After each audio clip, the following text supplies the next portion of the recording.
and welcome. My name is Jocelyn and today I am filming a video that I have been meaning to film for literal months now. In May, I think the end of May, nope, the beginning of May, Zeyn-san uploaded a tag video and tagged me to do the same tag, which was really awesome, and I was so excited and had every intention to film and upload the video promptly, and one thing after another kept coming up and I kept having to put this video off, but today I am filming it, I am making it happen finally, and I'm really excited to share this tag with you. When you're finished watching my video, I will have Zeyn's tag video linked down below so that you can go check it out, and if you have a channel or you just want to answer these questions yourself or some of these questions, feel free to also do it or answer the questions down in the comments below. But without further ado, she titled this tag Single Shadow Collection Tag. Thoughts, gaps, wish list, and crown jewels. So we're going to be talking about all things single shadow related. Now I'm referring, and I believe she also referred to just like single pan shadows that you could buy from a company. So not things necessarily that came in like little packaged containers. I think that's the way she did it. It's again been a while since I watched her video because I took forever to film this video, but I'm just going to be referring to single pan shadows that I could buy from a company, or also things that I maybe have depotted so that go into a magnetic palette. That's where my mind is at. All right, so she has a total of 8 questions, so let's go ahead and just jump into question number 1. So her first question in her tag is, do you prefer buying single shadows or palettes?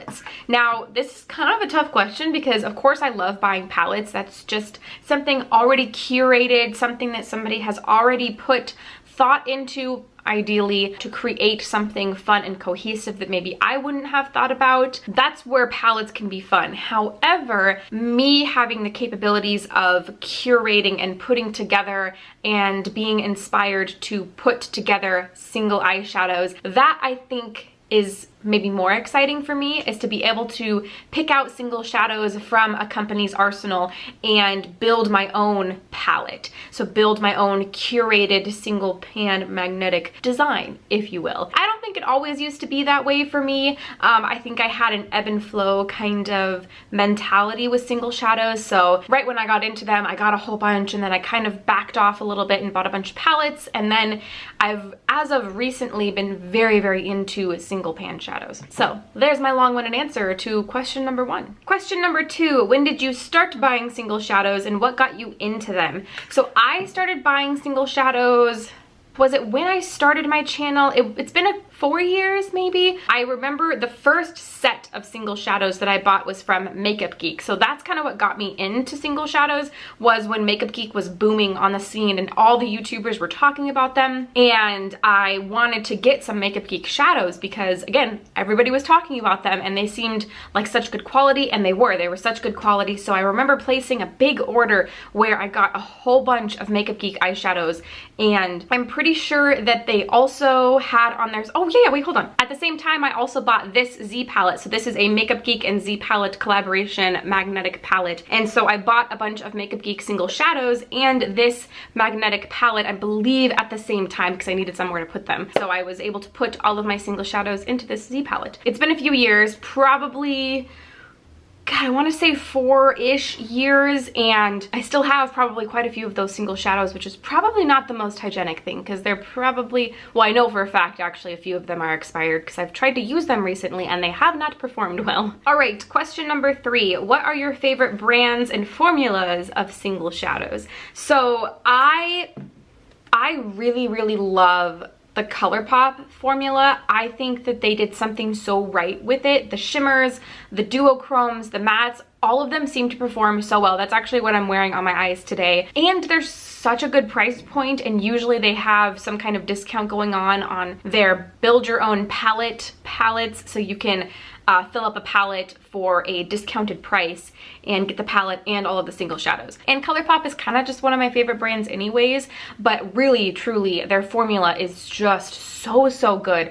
I kind of think that I like their single pan formula better than their eyeshadow palettes. Really, they're probably the same formula now that I'm thinking about it, but for some reason I just seem to have better luck with just the single shadows. It's been a really long time since I've purchased anything from Makeup Geek, so most of my Makeup Geek eyeshadows are are kind of old and not performing that well, but that's no fault of the Makeup Geek formula because duh, it's been, you know, 4-ish years. They're bound to go bad after that amount of time. So I don't want to say that they're not good because at the time, from what I remember, they did perform very well. I also have some Lethal Cosmetics eyeshadows. This is an indie brand based out of Germany, and I've found that the matte shadows work the best for me from this brand, aside from this dark purple right here. The dark purple I had some trouble with, but all of the other matte shadows that I purchased from them individually worked really, really well. The shimmers were fine. They were good. They are really, really pretty. They're really smooth. Let me just go ahead and swatch some of them for you. Here's just some of these shadows swatched. These are all of the shimmers. I mean, you can see they are really beautiful. However, these definitely are more expensive than the Colourpop shadows. And I didn't really find, although there's more product in each of these pans, I don't really need more product. You know, I have a lot of eyeshadows.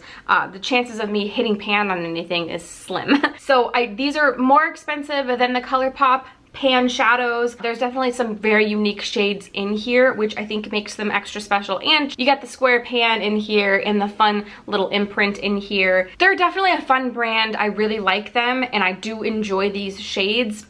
But I wouldn't say that I like them more than the Colourpop shadows, but also some of these shades are more unique than the Colourpop shadows. So it's kind of a little give and take. But for me, I think as of right now, out of all of the brands that I've tried, the Colourpop formula is probably my favorite. For the price, for the shade selection they have, yeah, I feel good about saying that. Question number 4, if you could only pick 3 singles as the crown jewels of your collection, what would they be? I actually did think about this a bit before I started this video, and I think I've narrowed it down to 3, which was kind of hard because I do have a lot of beautiful shades, but I wanted to pick ones that I used the most, that I loved using, that I thought were just special for me and that I have experience with. Because there's some in here in my collection that are fairly new and that I haven't used too much. And although that they're beautiful and maybe I've used them once or I've only swatched them and they're still stunning, I don't really want to choose those because I don't have very much experience with them. So I've only chosen ones that I have used enough times to feel comfortable discussing them and marking them as my crown jewels. So let's see, all 3 of them are in fact Colourpop. So this is the first shadow that we are going to be talking about. It might not look that impressive, but this is the shade High Strung from Colourpop. It is one of their pressed powders and it is such a beautiful, almost like metallic, warm, peachy cranberry kind of shimmer. Let me swatch it. I don't know if that swatch is even doing it justice, but this is such a beautifully warm, sultry kind of shade. I really, really love this shade. It's just so beautiful. And again, it's just such a sultry shade. Love it. So this is the shade High Strung. Next is a shade that I love putting in the inner corner. It's a pop of color, but it's icy and light enough to look good in the inner corner, and I've used it there quite a few times. It is this light blue shade. This is the color Bassline. So this is what the color looks like. It's a really pretty sky blue color. This one does take a little bit of building up. So there it is, swatched next to High Strung. So you can see it has this really pretty sheen to it. It's a really beautiful light blue color. I think it could look good all over the lid, but I personally love it in the inner corner. High Strung is a shade that I'd use all over the lid, and then Bassline or Baseline? Baseline. It's spelled Bassline, but I'm pretty sure somebody else said that you're supposed to pronounce it Baseline. But wouldn't it be spelled B-A-S-E line? Whatever. I should know that if it's one of my crown jewels. But I really love both of these. Now, the last shade isn't anything super special to the naked eye, but this is a shade that I use so much in the crease. It's just like the perfect transition shade for me, and I use it all of the time. And this is the shade Labyrinth. So this is the shade Labyrinth. It's a nice neutral peachy nude color, and again, it doesn't look that special, but you can also see how much I've used it judging by the dip in this pan. I use this so often, and it just works so well on my eyes, on my skin tone, on the type of looks that I love doing on a regular basis. So let me give it a swatch just so you can see what it looks like. And also it just blends so well onto the eye. eye. All right, so here is the shade Labyrinth. As you can see, it's just a really nice, neutral, peachy, warm toned shade that just looks so good in the crease. And like I mentioned, it just blends so well onto the eye. So those are my top 3 crown jewel favorite shades of the moment. Who knows, this could change the more that I use my collection, the more shades that I get comfortable with and get more use out of, but right now these are the 3 shades that just work so well for me and that I just really, really love and are standouts. Crown jewels. All right, so question number 5. Which brand's singles do you want to try in the future? I feel like there's definitely a ton. There's a whole bunch. Basically anybody who has single shadows, I would love to try them. But specifically, there's a couple. Number 1, and I almost bought these instead of the Lethal Cosmetics eyeshadows, but I ended up going with the Lethal Cosmetics. Definitely don't regret that, but I really, really want to try Sydney Grace. They have an incredible color selection. I don't feel like that they're too overpriced or anything like that, but really it's the color selection. They have so many interesting and fun colors, and I had at one point like 20 of their single shadows in my cart just so I could get an idea of what was out there, what I was interested in. I really, really want to try Sydney Grace. They have beautiful shades. They're definitely, I think, top on my list of brands that I want to try single shadows from, and probably the next time I go to purchase single shadows, those will be the ones that I grab. But also, I've heard really great things about Divina. Is it just Divina or is it Divina Cosmetics? It is Divina Cosmetics. Okay, so they make a bunch of single shadows and they have some really, really unique shades like duochromes and really pretty shimmer shades. Their matte shades look like they perform so well. I've heard a lot of people talk about their shadows, and they've got some really fun shades, and I would really love to try some of their shadows. I think that they're a little bit more expensive. I might be totally wrong about that though. Let me take a look real fast. No, it looks like they're just $5. Oh, some of them are $8. I don't know. They have some really awesome shades and I would love to try them too. Sydney Grace and Divina Cosmetics are definitely my top 2 brands that I have my eyes on, and I would really love to try from them, but try not to spend too much money right now. And single shadows, when you buy them, I always feel like I want to buy a bunch of them all at once, especially because indie brands are typically the brands that I want to try from, and so it's worth it just to buy a decent amount all at once, for me, my personal opinion. But those are the 2 brands I'm the most interested in. Question number 6. What, if any, are some of your single shadow color gaps? So let me show you, I guess, real fast my single shadow collection, because I have a few, and I recently got a bunch of single shadows because I maybe placed an order with Colourpop. If you've seen any of my videos lately, then you probably know that. So my first palette that I have is this one right here. This contains most of my favorite single shadows. This is a magnetic palette that I got from Etsy. I'll link the seller down below just in case you want to check them out. But this has got some of my favorite tones. So it's got a lot of neutrals, pinks, and purples up here, and then some of my favorite blue and green shades down here, as well as a highlight right here, and just a really fun, interesting, I think this is a Morphe shadow. So this has got, I mean, this was a pretty neutral palette. I do have mostly blues, a couple of greens down here, and then I already kind of showed this one, but I'll show you one more time. This is my Lethal Cosmetics palette. So we do have some more colors in here. I've got some greens, I've got some purples, and then the center here has got just a lot of warm tone, kind of neutral shades. So I have those, and then the other palette that I had previous to the one that I recently bought is this Adept Cosmetics palette. This is another magnetic palette, and there's 2 sides, so I don't know how well I'll be able to hold this up. These are the shades that are in here. So again, just a whole bunch of neutrals in this side. We've got a hefty amount of cool tones though here, and then some more cool tones in here. So it seems like I like my warm tones a little more than I like my cool tones, because my warm tones are in my favorite palette, which is the one I showed you first.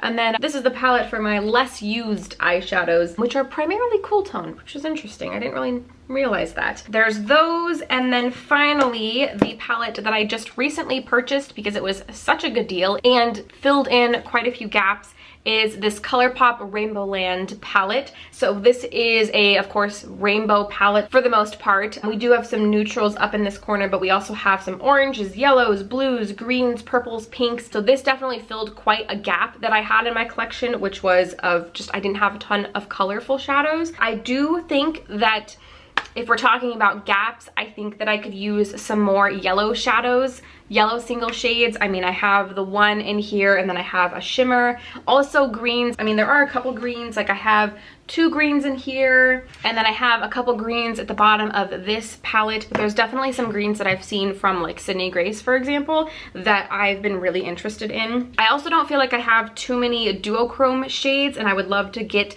some more fun duochrome shades in my collection. I have a couple blues in here, so I have these 2 blues. These are green. I mean, there's like one, I guess there's these 2 blues right here, and I don't think that there's any blues in my Adept palette, no, on that side. I guess I have that one Lethal Cosmetics blue shadow right here, but I'd also like some more blues. So blues, a couple more blues, a couple more greens, some more duochrome. I feel like I'm pretty good on warm tone shades, probably pretty good on pinks. I mean, I'm wearing a bunch of pinks on my lids today.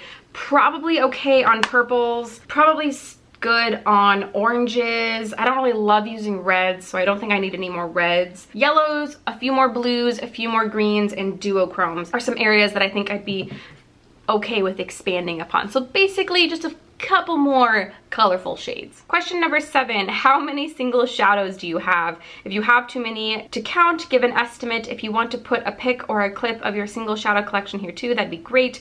You could also show off or mention your favorite palettes to store singles in. So I kind of already showed you all of the palettes that I have storing my single shadows right now, which are all of these right here. So all of my single shadows do fit in these 4 palettes, all from different companies. We have Etsy, Adept Cosmetics, Colourpop, and Lethal Cosmetics. I also have a single eyeshadow collection organization video that I recently put up, so feel free to go watch that. I will link it down below if you want to just see me kind of go through and organize and talk about all of my single shadows. That is a more up-to-date video. But if we're talking about number of single shadows, I did do the math. I have 111 single shadows as of right now, and that's just including these ones that we went over. So all of these pan eyeshadows. That's not including like Colourpop Super Shock shadows or any other kind of single shadows that I have in their own potted plastic container. 111 though, that's quite a few. That's quite a lot. That's a lot. That's Oh, and if we're talking about my favorite palette to store single shadows in, I really adore, I've raved about this so many times on my channel. I love this magnetic palette by Glam Tech that you can get on Etsy. I love the fact that it's magnetic, and I love the fact that it's completely translucent, so I can see exactly what's inside of this palette. It doesn't have a mirror, but I'm not bothered by that at all. I don't think I really need a mirror. I just need somewhere to store. This is also very heavy duty. So the back is all black. You can customize an etch on the front, which I think is really cool. So I really, really like this. I also really like this Adept Cosmetics magnetic palette. It's super heavy duty, super sturdy, and then it has 2 sides to it, as you saw earlier, so you can store a ton of shadows inside of it. And this one does come with a mirror, which is really fun, and then it just has a blank side right here. But I do really, really like this. It's super heavy duty and pretty inexpensive. I'm pretty sure that these palettes are only like $22, and I know that you can get them on Amazon or directly from the Adept Cosmetics website, and I think that they might have free shipping also, so well, that's pretty cool. And finally, question number 8. Does your single shadow collection lean towards a certain color family? Is one color family overrepresented? If so, what is it? I'm gonna go ahead and bring out this palette again real fast. So this is again my Glam Tech palette. This is full of some of my absolute favorite shades. And if you notice kind of from this row up, this is where I lean the most, is these warm toned, peachy, pinky, cranberry kind of shades. That's where most of my collection leans predominantly. I love those shades. I love the way they look on my eye. They're what I'm the most comfortable wearing and feel kind of the best wearing, is those warm toned cranberry, peachy, all of those kind of tones, which is where I have the most. But I have been working on expanding my horizon and getting a little bit more colorful, which is why I picked up that Rainbow Land palette from Colourpop. And I've been, I mean, as you can see on my eyes today, I have a bunch of pink, which I usually never wear. I actually don't know if I've ever done a full pink look like this before, so we're trying new things here. But these tones are where I used to lean a lot more, and we're expanding, we're leaning, we're growing the other parts of my collection. So I feel a little bit better. I feel a little more centered in my single shadow collection. And those are all of the questions from Zeyn's single shadow collection tag. I had so much fun filming this. I've been meaning to film this for so long, and I'm sorry it's taken me so long. I don't know if anybody's been waiting, but if Zayn's watching, hi Zeyn. So sorry it took me so long. I'm so excited that I finally was able to get this up. If you have a bunch of single shadows, feel free and please answer some of these questions down in the comments below. I'd love to know where your gaps are. Is there a color family that you lean more towards and have a lot more of in your collection? Also, have you tried any other brands that I did not talk about, or have you tried Divina or Sydney Grace, and do you recommend them? I would love to know down in the comments below. If you liked this video, don't forget to give it a thumbs up, and if you want to subscribe for more content from me, don't forget to do so before you go. All buttons are down below, and I think that's everything I have for you today. Thank you so much for watching, and I will see you in the next one.